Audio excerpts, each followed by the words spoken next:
Hi, everybody. Hello, and welcome to the latest edition of the TeachNet podcast. Today, we are delighted to be joined by Dr. Kathryn Kennedy, founder of Consult for Ed Group and host of the Edu Cafe podcast. Kathryn has spent over 2 decades working across digital learning, systems innovation, and educator wellbeing, helping schools and organizations rethink how education works in practice. I first worked with Kathryn about 8 years ago when we commenced work on the Department of Education's Gaeltacht eHub project, and she advised us on resources, approaches to inform our pedagogical approaches. This was informed by her work as Assistant Director of the Michigan Virtual Learning Research Institute. And in today's podcast, we'll chat about Kathryn's current work in the areas of systemic change, personalised learning, and teacher wellbeing. So, Kathryn, after all that, you're very welcome. Thank you so much for having me. I'm grateful and honored to be here. Well, we're even more honoured to have you. So, I mean, you were very helpful to John and I. It's nearly 8 years ago now, would you believe? And I think you had just finished that part of your journey in Michigan in the Virtual Learning Research Institute. So tell us what you've been doing, what are you working on at the moment, and we'll unpack them as we go. Yeah, sounds great. Yeah, I cannot believe it has been 8 years. So, as Michael mentioned, I am an education consultant. I'm also a researcher and evaluator and podcast host. So, I've had my Consult for Ed group firm for about 8 years now, ever since Michael and I have been friends. And before that, I was a research director at two nonprofits, as well as professor of educational technology at several universities. And our consulting firm, the work that we're doing currently, really our team collaborates with schools and districts and states, communities, educational organizations, and companies to really support the needs of the people within those spaces in really human centered, authentic, innovative, and meaningful ways. Our big buckets of work include really a variety of things, but they kind of fit into a few buckets. First is research and evaluation. Another is curriculum development and instructional design. And then another area, which we'll talk about today, is that we support educator well-being. And it's particularly around somatic wellness, educator sustainability, and really trying to create cultures that are places for care and really setting up associated conditions within that space where teachers and school leaders can thrive. And the EDU Cafe podcast that Michael mentioned, I facilitate conversations and invite guests on to be guest hosts if they want to on a variety of topics, all different areas of education. And the main reason for that podcast is to really offer a place for educators to share the important work that they're doing. Yeah. And obviously, you're based in the United States, you're on the East Coast. It's the afternoon here, and I drove back from the west of Ireland where I was in the school this morning. And I had the pleasure of listening to one of the Edu Cafe podcasts, and we will put the link in the show notes afterwards. But, when we were chatting beforehand, you said to me, look, Michael, there's kind of 3 areas really, and they're all interconnected. That's the systemic change, which again, an area I'm involved in myself, and personalized learning and teacher well-being. So maybe unpack those for us, Kathryn. Yeah, for sure. The systemic change specifically, I think, is kind of that broader, more all encompassing challenges that we're facing in our education system in the US specifically.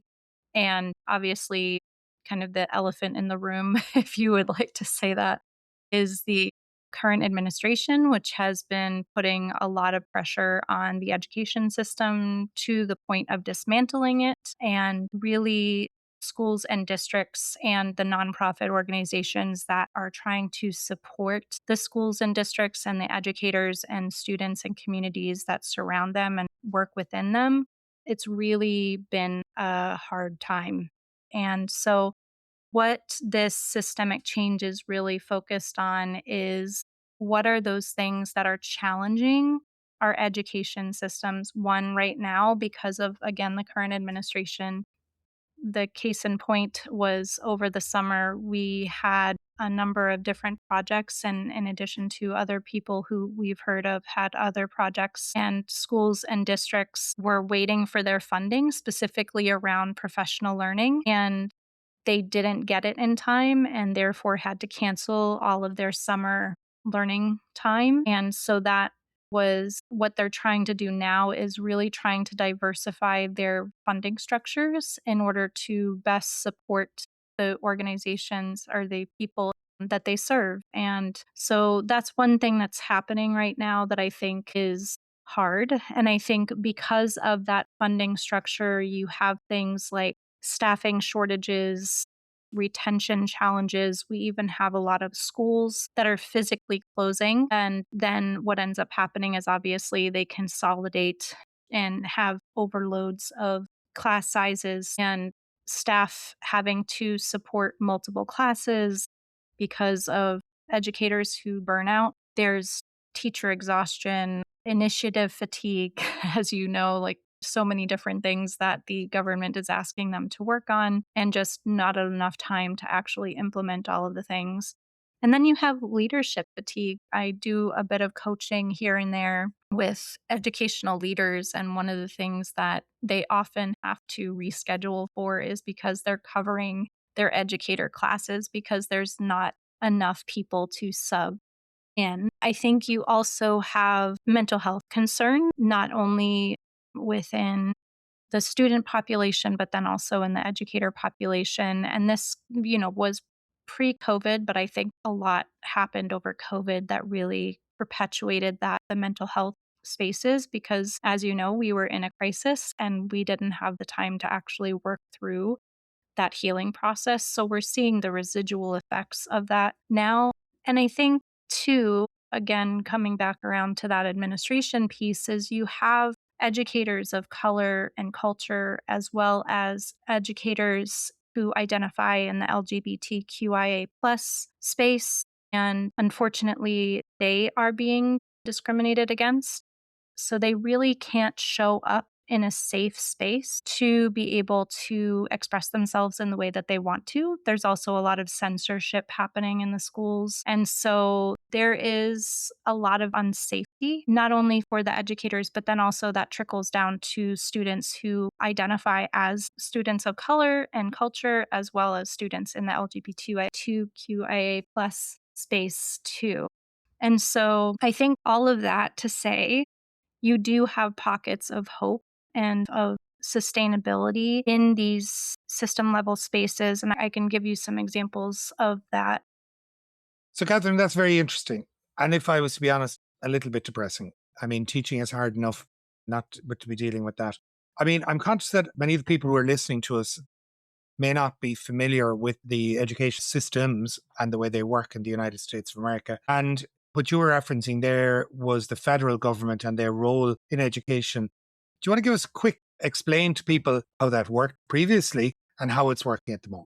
I'm not too well versed in the funding structures per se, but I know that certain parts of the funding come directly from the federal government. And so each year, those funds typically come in the summertime ahead of the new school year starting. But it also covers the funds that are necessary to do the professional learning that a lot of schools and districts use the summertime for, because there's a little bit more space rather than throughout the school year. And so, because of that shift and also holding of funds or even cancellation of funds, that was really disruptive over the summer. Yeah, I can only imagine. And particularly in a climate of a lot of change at the moment. I mean, globally, our schools are experiencing lots of issues. You mentioned COVID. The dropout rates are quite high in many countries. I don't know if that phenomenon you're seeing in the United States. We have this thing called AI, which one of my colleagues in the University of Nantes refers to as an unwelcome guest because it's upsetting all sorts of approaches and rituals that we had developed over many, many years. So I'm just wondering, like, what are the areas that teachers were looking for professional learning in? And you were about to tell us some good stories of how they've managed to be creative in this moment of crisis. Yeah, it's a great point. I think For professional learning specifically over the summers, there's a number of different instructional approaches. AI has definitely been one of those big topics, especially given the nature of how it's being used in the classroom now. And also, if it is banned, I know we talked a little bit about this ahead of time, but that idea of complete bans happening in some schools and districts. But I do err on the side, not just because I'm a technology positive person, but it's also because I do believe in literacy before banning outright because technology is going to be there no matter what. And students are going to have to learn how to use it. And so, one of the things I really advocate for is more so the technology literacy rather than the complete ban of technology because we can't solely blame technology for all of the things. It can sometimes be, as we know, as technology people, it can be used as a scapegoat for other systemic issues that are happening more widely.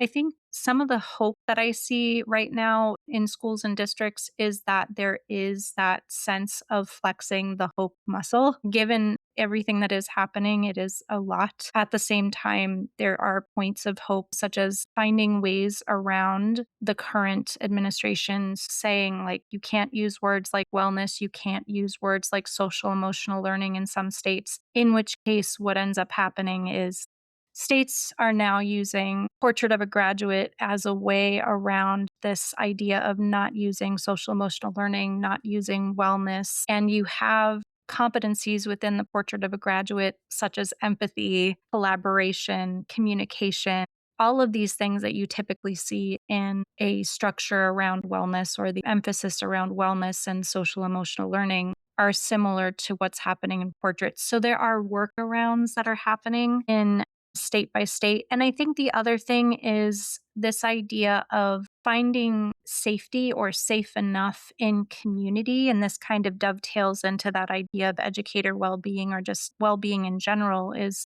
community is a place of healing and also relationships are a place for healing. And so really kind of building those cultures of care, I think, within the systems. And that really kind of gets at that systemic change piece. Yeah, it's very interesting. I think, again, it shows the resilience, again, a word that's often overused, of educators, education systems, I suppose, not miss the chance to take advantage of a crisis, which this is, to really redefine and to go after what is important and valuable to them. I mean, I know you've been doing a lot of work on personalized learning. And just to tell our listeners, when we were chatting about this at the outset, I thought you were going to be talking about the learners. But you, when you're using that term, you were actually talking about it in the context of the teachers or the educators. So tell me a bit about that, because I think that's a really interesting piece. Because again, this morning I was in a school and we were talking about AI and we were talking about what kind of supports they believe that they require. And they said training. Okay, well, I might have said professional learning, but anyway, they said training.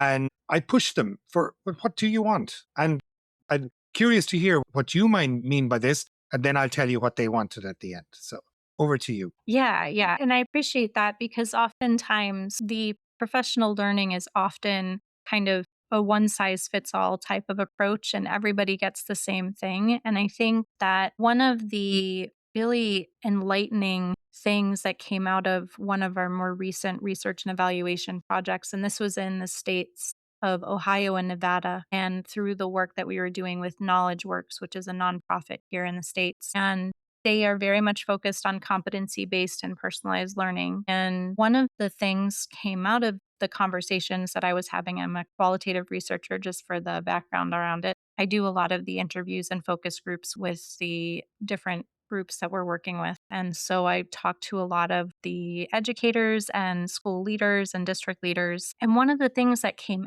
out of it while we were talking about, Michael, to your point, the students personalized learning, experiences. One of the things that came out of was the personalized learning that the educators received and how they really appreciated being able to really choose your own adventure. If you're a fan of choose your own adventure books, it's that kind of an approach. It's like, here I am. This is what my goals are. These are the types of things that I would really like to learn. rather than, again, that one size fits all approach to the professional learning space. And so it was kind of a byproduct of what we really were looking for, was this idea of how this personalized professional learning really reinvigorated these educators who were just coming out of the COVID pandemic, who had really just kind of lost all sense of, I do not want to be a teacher anymore. And then all of a sudden they were like, wow, this is so empowering. It kind of brings back that sense of agency and engagement with the educators. And they really can put together a pathway that works best for them from point A to point B, where they wanted to get to. So it was really exciting to see that coming out of it, even though, again, that wasn't really the point of the research, but it was definitely a byproduct of it. Well, I mean, I think that's really interesting. Again, this morning, that was what these teachers on the west coast of Ireland are looking for. They said, please do not give us a one size fits all. There were some people in the group who were very proficient. They were using these tools, and others, actually, they were all quite proficient, but they had different contexts. So, some of them were in a leadership role, others were in a support role with colleagues, and they wanted to choose their own adventure. That's what they were telling me. And hopefully that's something that can be taken on board. And I mean, I'm also thinking, as you were telling us this, like, we talk about teachers as professionals, right? I often wonder if we really believe it, though. And we have, here in Ireland, we have a thing called the Teaching Council, which is, it's the professional body for teachers. And the idea of all of this is kind of based on this notion of a professional. And what you're describing is, I hear trust. We're trusting the professionals, that they are the ones who are going to decide what path they're going to go down, what areas they want, all of these things. But all too often, right across the board, I hear it everywhere I go, that the models, let's call it that, or the approaches to teacher professional learning is a one size fits all. It's kind of, this is it. If you can't, we say here, like it or lump it. Is this what you've been experiencing up till now? Yeah, I feel like there are pockets of change happening, I think. And I mean, to your point, I think that is one of the biggest things I think that came out of the pandemic, because educators, I think, got a really bad rap over the time of the pandemic. And as you and I both know, as online learning, researchers and experts, you can't learn how to teach online in a meaningful way over a weekend. And so a lot of pressure was put on educators in general at that point. But there was a lot of pressure before that, and people not seeing educators as professionals. And I think more and more there is this sense of educator as professional in the general public. But I think it did go down a really bad route over the pandemic. I think, to your point about the one size fits all, I think we're in this kind of cycle of doing rather than rethinking the model. And I'm not saying that all places are like that. I think there are, again, pockets of places that are doing this more personalized professional learning, but I think it's something that's growing over time. And I think educators are feeling empowered to say, look, why are you wasting my time with X, Y, or Z one size fits all thing when I could be really personalizing what I want? And I think for groups like ours, which we do a lot of curriculum development and things like that for professional learning, similar to your group, I think one of the ways that of organizations are kind of hitting this, or even schools and districts and states in general, and maybe even countries, is that they're creating these modules, or like modularized learning, that are specific to topics that educators are interested in. And then, to the point of choosing your own adventure, you can kind of put together that pathway, all of these different modules that make sense for what you want out of your professional learning experience. Yeah. And again, this morning when I was driving down to the school, I was listening to a book that I had bought quite a long time ago, but I didn't read it. It's Justin Reich, who's down in MIT, called Failure to Disrupt: Why Technology Alone Can't Transform Education. And I was listening to him, and he was talking about, some of the things that haven't worked in learning for teachers and everyone else. things like MOOCs, but then he was talking about connected MOOCs and, making that, and peer learning and how that was working, and actually how some of the best impact came from peer learning using connected MOOCs, but that they were a little bit just still too complex. And I suppose I was thinking about this, and I've been thinking about this myself for a while. I'm also reading another book at the moment. It's called How People Learn by Nick Shackleton Jones. And again, they're trying to figure out, because like you, I think the model of teacher professional learning is broken. I think it needs to be rethought. And I'm just curious, do you see any other approaches that are working? You've talked about the autonomy piece, the teacher agency piece. How are districts or maybe states, or I don't know who's doing this, cities, going about this to make it more engaging, to make it more meaningful? I think meaningful, purpose. We keep talking about purpose. What's happening there? And that maybe, again, going back to comparative education, we might even borrow from and take over here and, play around with ourselves. Yeah, and I think there's a couple of examples in addition to the ones that I mentioned before, but like that idea of modularization. So states have created their own learning platform, and then educators can decide, which particular modules make the most sense for where they are professionally, and then they automatically connect that to their professional learning CEUs that they need to have in order to kind of renew their certificates. I think the other thing that I've seen happening more so as well are these unconferences, which have been around for a while, but they are also not only that idea of choose your own adventure type, but it allows educators to kind of come together and say, where are our knowledge gaps collectively and then individually as well? And where are there some overlaps? And to your point about peer learning, how important it is for people to come together and have that time to really work with each other and to learn from each other and to empower each other in that teaching and learning process. And I think the other thing that I would say about that is oftentimes, I know our group does this. We are hired to come in to do professional learning and things like that. Oftentimes, I hear that we have this knowledge within our own schools and districts. Why aren't we empowering some of the people who are experts in these areas from within to really share their knowledge, or in addition to the people that have come in, share their knowledge with our staff and faculty? And so there's, I think, a number of different things that are happening. I think there's also mentorship happening as well as coaching, which again kind of dovetails in that educator well-being piece, but it is very much more personalized than, say, a professional learning that is delivered as a one size fits all. Yeah. And again, I would have seen myself that idea, the modularization. I've long spoken about the a la carte menu. We also have a term over here, pick and mix, just pick them and mix them. And I think this is where we need to be going. And we have another project that we're the early stages of. It's called the Gen AI for Vet project. And we've just done some research on where people are at in terms of generative AI in the vet space. And we've also been looking at the professional learning approaches or the training approaches for the staff. And again, mentoring is going to be a key piece of it. But I'm just conscious of time. I mean, we could talk all day. This is so interesting. You mentioned teacher well-being, and I know you've published a book on this. You've done a lot of work in this. And I know your team have been at conferences and you're doing a lot.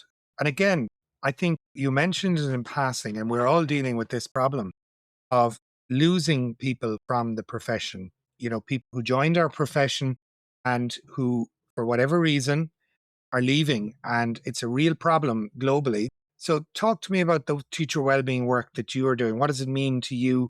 And how are you seeing that impact on schools and on teachers? Yeah, and I appreciate that. I think really it comes back down to like that systemic issue. And I think that one of the things that I saw, especially over the pandemic, when it came to educator wellness and even to today, oftentimes it is considered an individual problem. The individual needs to be well in different ways, and they're just not doing a good job. So it becomes this almost like shame based approach to like, hey, educator well-being, it's all your fault. Like, you need to do better on X, Y, or Z. When in reality, oftentimes it is a systemic issue and something needs to change in a systemic way or system level way. And I think the way that I see this happening or changing is a lot of organizations are rethinking, like, what can we take off educators' plate? I mentioned initiative fatigue. There are so many different programs out there that educators are having to implement, and whether it's different types of standards from various different ways and approaches. And then on top of that, everything else in terms of the programs or the technologies that they're incorporating and all of these different things. And so trying to really think through, like, what can we take off educators' plates so that they are not constantly in an overwhelmed state and completely, nervous system overload, essentially. I think that's one thing. I think there's a lot of restorative practices happening, like circles, where people can come together and to talk about what's working and what's not working so that they can, in a larger way, change things at the cultural level or school culture level or district culture level. I think there's also more reflective spaces, provisions of ways educators can become leaders. Oftentimes there aren't as many leadership opportunities, but not leadership opportunities in the traditional sense. There are other leader type roles that educators can serve in order to become empowered and do those types of leader spaces. I think giving educators voice and choice, I've seen that happening a lot more. Professional inquiry communities are different ways that schools and districts are approaching these, in which educators come to, again, the spaces with each other in community and say, here's what I'm dealing with. And it's almost like a group therapy session where it's like, oh my gosh, it's not just me. Like, you're dealing with this too.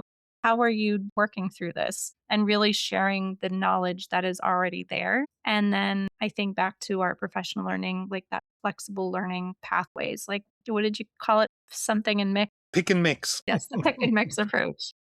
And then there's also like mentorship and Hmm. coaching models that are happening for educator well-being. And I think really trying to focus on, again, that system level look at it rather than it being an individual issue, because it always typically always comes back down to, like, okay, our educators are not well. What are they going to do about it? Instead of what is our system going to do about it at large in order to really support them in the space that they're in. Yeah. Like, I mean, there's so much there. I mean, I just another one for you, Catherine. You can use this. You can tell at your next conference, you can say, yeah, this crazy Irish guy.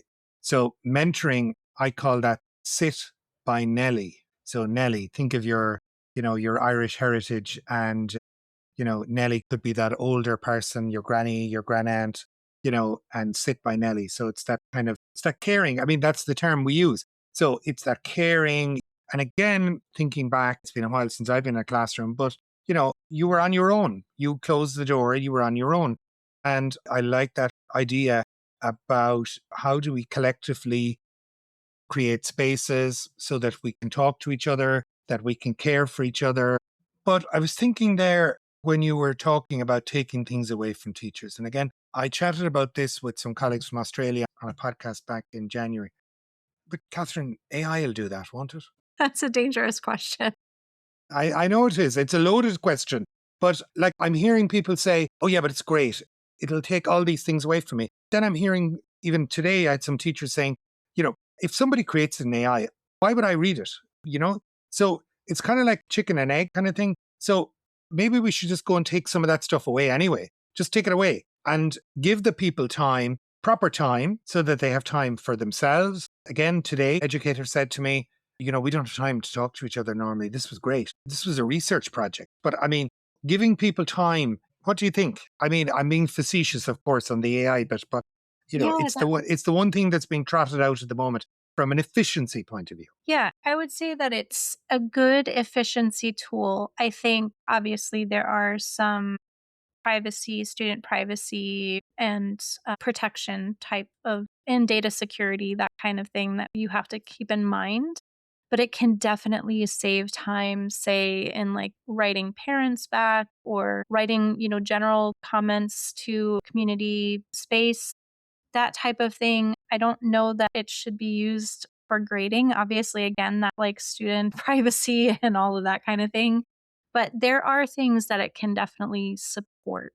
I would say, though, that a lot of the initiatives and things like that can't be taken off of educators' shoulders. And in which case, it becomes more of, again, that system level decision like, do we really need to do 4 or 5 different things when it comes to math? Do we really have to do 5 or 6 different things when it comes to English? All of these different things that are overlapping, and then also the different standards and things like that. Like, what are the have tos and what are the nice to haves? And especially with like new educators coming in, you don't want to overload them right off the bat because then it's going to be a sink swim type of situation. And so, back to what you mentioned, it's like that idea that they loved being together and being able to have that time to connect in community with. And I think similar to the idea of like what I think about with AI, it's like all of those human centered pieces, all of those relationship building pieces cannot be replaced by AI. All of those things have to be done in community, in connection with humans. And so, with that, I think, yes, AI can be helpful in helping to support and be more efficient and effective and really save time in places, but also there are pieces that are very important for that human centered and relationship focused approaches to learning and teaching. Yeah, and I'm just gonna wrap it there. I mean, I think that's really interesting, that critical appraisal piece, and it's having the voices of all of the stakeholders, the teachers, and I'm sure the students in there as well. But I'm also reminded, I don't know if you're familiar with the work of Dylan William. He's done a lot of work in the area of formative assessment on this side of the pond. And Dylan was in the Institute of Education, and he makes the point that we need to invest in the teachers we have in the schools at the moment. Let's stop worrying about the new ones we want to bring in. We should think about those as well. But actually, it's the ones. And I'm just thinking, listening to you, it's invest in them and mind, MIND, mind them so that we have them and that they say and that they're happy. I think that feeling of making a difference, which many teachers feel, we all know that if you're in a school where there is that sense of community, camaraderie, it makes life much easier to get up in the morning, to go in. So that goes to leadership. It goes to another phrase that we have here: culture eats strategy for breakfast, right? So the culture, I think, is what I'm hearing from you. And that's, you're giving these schools tools to develop more resilient, more robust cultures so that they can deal with these things, these new things that are coming, like AI and other things. Is that fair to say? Yeah, and I do think too, kind of with the idea of obviously we have to hold people accountable and we have to, assess students, we have to assess educators, that kind of thing. Yes, they are not just this one point of information. I just had Dr. Ellen Mandanak on, who does a lot with like student assessment and data policy, data privacy, and data literacy with educators. And one of the things she said is students are not one point of data. And I would say the same thing about educators as well. I do think that there are so many different things that help to make up or define what an educator is, and they are more than just their accountability or their assessments. And I think that, again, that human centered, relationship focused piece is going to be critical in order to keep, like you said, the educators who we currently have, especially because I see so many of them who have been there for a while and who are wonderful leaving the profession. So we definitely want to invest in that relationship focused and human centered approaches to supporting them. I think that's a good place to end, and it's a positive place to end, and it's a hopeful place to end. Kathryn, I mean, there's so many things that you touched on during this podcast that, we could go back and have another series of podcasts on. But I just want to sincerely thank you for making the time to join us today. It's been absolutely fantastic. And I look forward to talking to you in the near future. So thanks, Kathryn. Yeah, thank you so much for the invite, and thank you so much for the time and great conversation.